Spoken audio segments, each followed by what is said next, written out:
আসসালামু আলাইকুম রহমতুল্লাহি ওবরকাত। তোমরা যারা বিবাহ করতে সক্ষম বিবাহকে সম্পূর্ণ করো, আর যারা সক্ষম নয় তারা রোজা রাখো, বলেছেন বিশ্বনবী।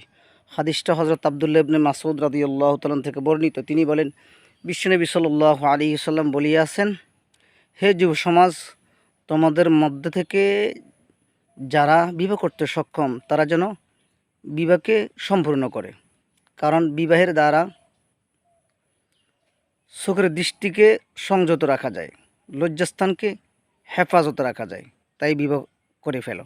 আর যারা বিবাহ করতে সক্ষম নয় তারা যেন রোজা রাখে, কারণ রোজা জাহান্নাম থেকে বাঁচার একমাত্র উপায় থাকবে।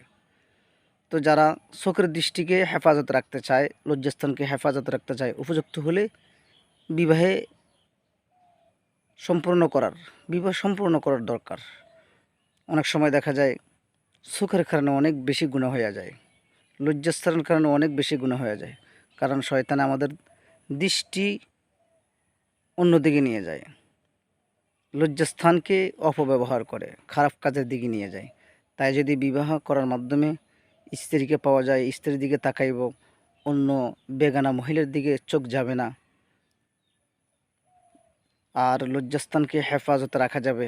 কারণ যখন হালাল স্ত্রী ঘরে আসবে, চলতে পারবো, আনন্দ করতে পারবো, তাহলে আর লজ্জাস্থানের গুনাহ থেকে আর চোখের গুনাহ থেকে আল্লাহ পাক মাহফুজ রাখবেন। তাই বিবাহের কোনো বিকল্প নেই। এই জন্য যে সমস্ত তরুণ যুবক ভাইয়েরা আছেন, অনেক সময় দেখা যায় উপযুক্ত সক্ষম আছি, অর্থ সম্পদ ঠিক আছে, সব কিছু ঠিক আছে, কিন্তু বিবাহের দিকে মনোনিবেশ করে না, বিবাহ সময় মতো করে না। যখন একটা সময় পার হয়ে যায়, বিবাহের সময় পার হয়ে যায়, তো যখন পার হয়ে যায় তখন বিবাহ করে।